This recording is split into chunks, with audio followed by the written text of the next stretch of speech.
Restaurant Flunch.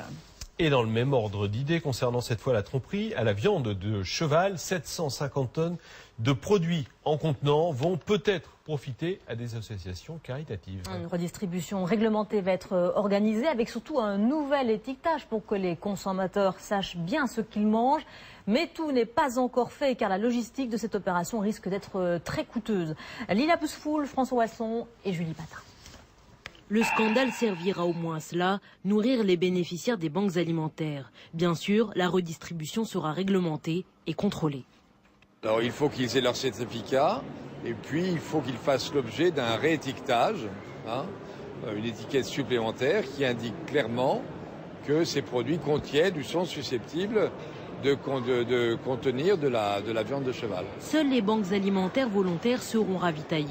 La plupart attendent ces 750 tonnes de plats préparés jusque-là menacés de destruction. Ce sont même elles qui ont demandé à récupérer la nourriture.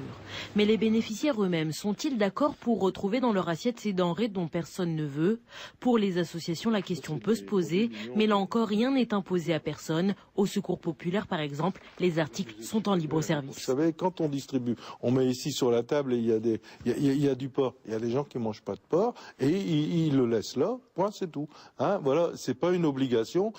La semaine dernière, on a fait un sondage, 9 sur 10, on dit mais non, s'il n'y a pas de problème de santé, si on risque rien, au contraire, c'est des bons produits, que ce soit... Le tout, c'est de savoir ce qu'on mange. Reste une difficulté de taille, celle du coût de la logistique, transport réfrigéré, stockage des produits surgelés et étiquetage. Satisfaites, mais prises de court, certaines associations ne seront sans doute pas en mesure de récupérer les plats proposés par les supermarchés.